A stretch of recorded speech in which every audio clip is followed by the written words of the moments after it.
à tous d'être restés avec nous pour cette dernière partie d'INSEM dans laquelle il sera question d'hypnose. À l'occasion de la venue en Corse de l'un des plus grands hypnotiseurs de spectacle, mais également suite à une affaire bien plus grave, une séance d'hypnose qui bascule dans le cadre du pénal. On a décidé de demander à notre experte les différences entre hypnose du spectacle et hypnose thérapeutique et surtout de répondre à la question qui fait peur. Peut-on nous obliger à faire des choses contre notre volonté? Si vous voulez réagir, n'hésitez pas à nous appeler en direct au 0800 3x0 900 ou à nous écrire sur Facebook. Florian, vous veillez. Je veille, vous allez sur la page Facebook de France 3 Corse Viastel et vous allez voir sur le petit post pour l'hypnose, vous n'avez plus qu'à commenter ou à réagir. Et vous allez relever toutes les réactions. On relève et on en parle. Eh bien tout de suite, on démonte le mécanisme de l'hypnose avec notre experte.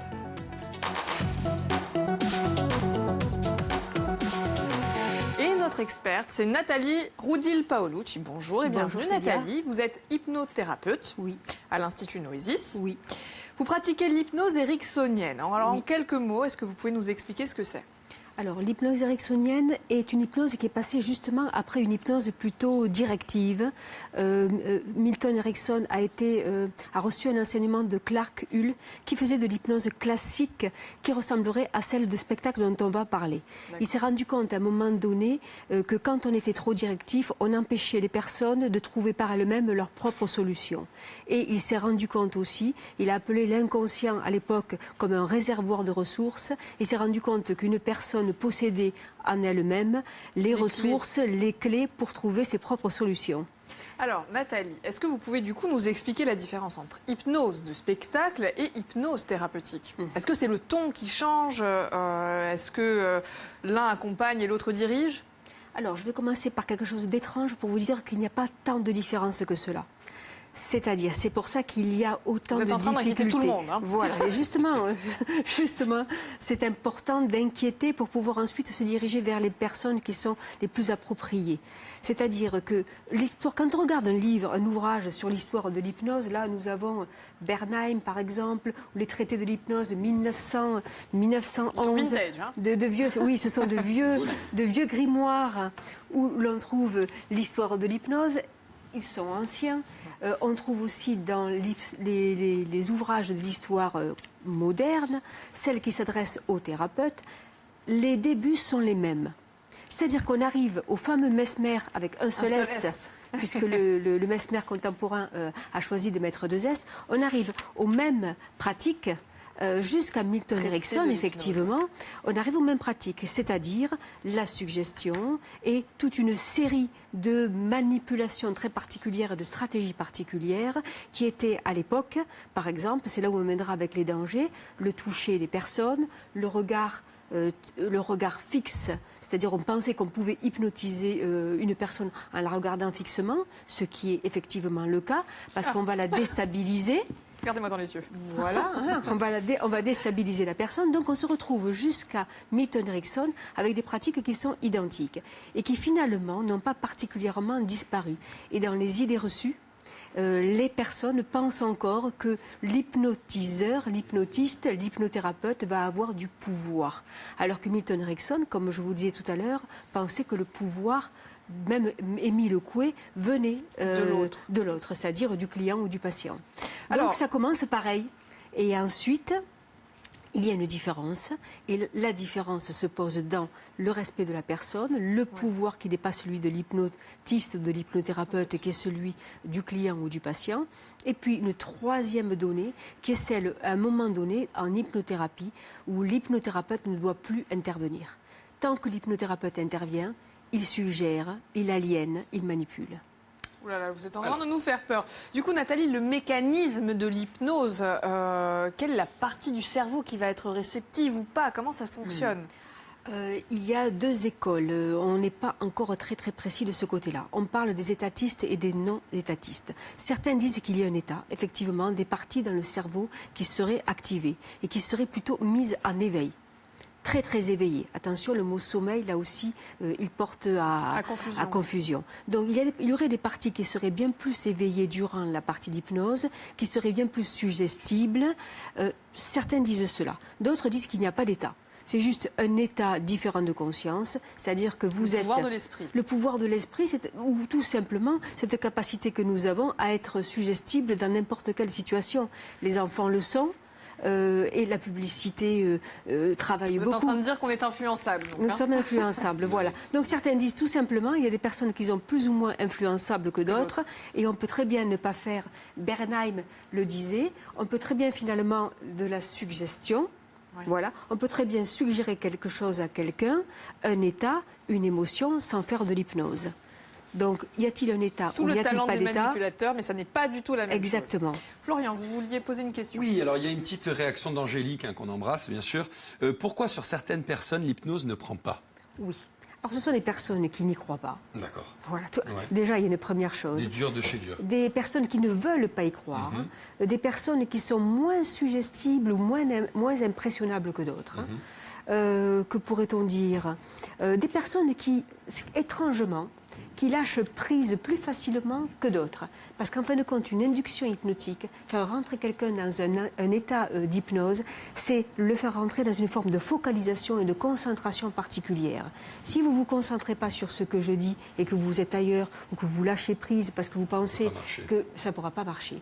Il faut donc être... le vouloir, y croire, réceptif. Penser que c'est possible, croire qu'il y a de la magie, penser que l'hypnotiseur a du pouvoir, etc., etc. Donc, on est quand même dans une situation dans laquelle il y a une forte croyance qu'il y a du pouvoir de la part de quelqu'un d'autre et moins de soi-même. Il faut un peu se livrer, quoi, quand même. Oui. Ouais, et ce qui fait peur, Nathalie, c'est que les gens imaginent que sous hypnose, on va pouvoir nous faire n'importe quoi. Est-ce que c'est vrai ou pas ? Alors, chaque fois, je préfère commencer par inquiéter. C'est-à-dire... C'est parfait, là, on y est. Oui, on peut faire n'importe quoi, comme par exemple certains gourous font faire n'importe quoi aux personnes dans les sectes, à des personnes qui sont fragiles. Il y a eu des failles, il y a eu des traumatismes, et d'une certaine manière, on va pouvoir diriger, mener par des suggestions, par des formes de manipulation, et en même temps perturber la personne. Parce qu'il y a une façon, si je me rapproche brusquement de vous-même, si je vous regarde dans les yeux un moment un peu trop longtemps, c'est-à-dire qu'à un certain moment, vous serez tellement perturbé que vous allez perdre un peu conscience, vous serez sidéré. Et à ce moment-là, au moment de la sidération, la personne est beaucoup plus suggestible. Et là, si elle a peur, si elle pense que l'hypnotiste, l'hypnothérapeute a raison de faire ce qu'il fait, a raison, c'est-à-dire qu'il commence à toucher la personne à des endroits où normalement il ne devrait pas la toucher. Et elle pense qu'elle a raison. Elle ne va pas. La personne. Non, il y a des techniques où la personne ne va pas. Là, ce que vous venez de faire, c'est très intéressant, par exemple. Ah, mais moi, je suis très tactile. Il vient de créer un état. Lien. Il vient de créer un lien. J'ai fait le lien. Si un hypnothérapeute en cabinet alors, fait cela, voilà, que va-t-il se passer? Peut-être qu'après, il pourra faire autre chose. Et certaines personnes n'osent pas. Et comme elles sont dans un état de sidération, elles vont presque oublier ce qui s'est passé. Ou en tout cas faire un déni ou une dénégation. Ça dépend de certaines personnes. Comme il arrive aussi dans d'autres situations, puisque dans les enquêtes, on se rend compte que les gens qui pensent avoir vécu des abus, quelquefois, justement, disent « je le pense, je n'en sais plus trop rien ». Justement, Nathalie, est-ce qu'on se souvient de ce qui s'est passé avant la séance d'hypnose ou pendant la séance d'hypnose ? Oui et non. On peut ne pas se souvenir ni avant, ni du pendant. Et après, on va se souvenir de certaines choses. Les hypnothérapeutes, les hypnotistes ont des moyens, des techniques. Il y a environ 11 techniques, 11 stratégies très très puissantes pour pouvoir faire oublier à quelqu'un quelque chose.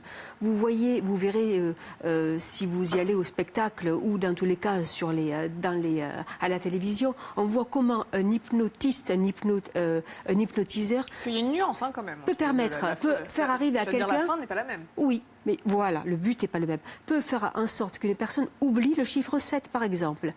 Comment est-ce possible? Oublie son nom. Donc il y a des techniques qui permettent de faire oublier. Le seul fait de dire oublier, si une maman dit à son fils ou à sa fille « n'oublie pas ton sac avant de partir à l'école », je vous garantis qu'il se peut qu'il oublie plus facilement le sac. Il y a des termes qui sont très très puissants. Donc là, d'une certaine manière, oui, on peut arriver à faire oublier à quelqu'un ce qui s'est passé. Nous avons des techniques en thérapie, elles peuvent être intéressantes, car la conscience les limites de la conscience vont bloquer la possibilité de changer. Donc on s'en sert. En hypnose de spectacle, c'est pour le jeu. Le but, c'est le jeu. En thérapie, c'est travailler sur l'existentiel. En spectacle, l'hypnotiseur arrive à avoir une emprise si rapide et si spectaculaire sur le public. Il va choisir parmi les gens du public et les personnes qui sont plus suggestibles. D'abord, il se fait appeler le fascinateur. Mesmer préfère, il va le dire, le fascinateur. Il va choisir parmi les gens du public les gens qui, à un moment donné, ont les doigts collés. Il fait faire des petits tests. Oui, on parle de premier test, de deuxième test. On leur fait décoller aussi, ses doigts. Voilà, ou alors on leur fait tourner les mains. Et puis les gens, quand ils disent ceux qui n'arrivent pas à décoller leurs doigts ou ceux qui n'arrivent pas à arrêter le mouvement, venez sur scène. Et là, il observe. Il observe les personnes et on voit tout à fait quand quelqu'un commence à être dans un état de sidération, de fascination, dans une forme d'abstraction particulière, ces personnes-là, il va s'en servir. Le terme, il est juste. Ouais. Il va s'en servir pour pouvoir après s'amuser avec eux et avec le public. Ce sont des personnes qui quand même sont d'accord. Oui, qui ont envie, c'est pour ça qu'elles sont... Qui ont envie. Un enfant qui joue à Zorro se prend pour Zorro. Il se prend pour Zorro à un moment donné. Alors Nathalie, est-ce qu'une fois qu'on a été hypnotisé, que ce soit pour un spectacle ou pour une thérapie, est-ce qu'on va le rester toute sa vie? Par exemple, si on entend un fameux mot-clé, même 20 ans plus tard, il va se passer des choses. C'est également la réaction d'Angélique à votre question. Okay. On est connecté avec Angélique. On pourrait penser à Pavlov, on pourrait penser à Proust, on pourrait penser à des situations comme dans la littérature quand raconte Proust, et il dit plusieurs années après, alors que j'étais en train de manger une madeleine, je me suis senti bien. On parle d'ancrage. Oui. C'est-à-dire qu'effectivement, au moment où il a mangé sa madeleine, il s'est senti bien. Et puis ensuite, il s'est souvenu que c'était... Il y a plusieurs années, quand il était tout petit, il buvait de la tisane avec sa tante Léonie et il se sentait bien. Donc oui, on pourrait, je mets au conditionnel, on pourrait ancrer, pourquoi pas, comme ça se fait déjà, c'est-à-dire un stimulus entraîne une émotion, un sentiment. Alors c'est plutôt un stimulus, c'est-à-dire du côté du visuel, de l'auditif, du kinesthésique et de l'olfactif. L'olfactif, il y a des gens qui disent plusieurs années après, à un moment donné, je suis arrivée à un endroit et j'ai ressenti les odeurs de mon enfance. Donc c'est possible. C'est possible. Alors vous reviendrez Nathalie pour nous dire comment on fait pour j'allais dire que ne plus avoir cette emprise sur nous. En tout cas, merci pour vos explications. Demain à votre place, on va parler d'un autre sujet d'actualité. C'est quelle est la définition de la précarité énergétique? Qu'est-ce qu'on entend par là? On en parlera évidemment à 13h ce soir. N'oubliez pas votre rendez-vous avec Philippe Martinet pour pendant 20h. On se donne rendez-vous demain, Florian. Écoutez, avec plaisir. Je vais vous hypnotiser cet après-midi. D'ici là, je vous souhaite un excellent après-midi. J'en ai bien peur. Au revoir, Florian, et merci, Célia. Merci.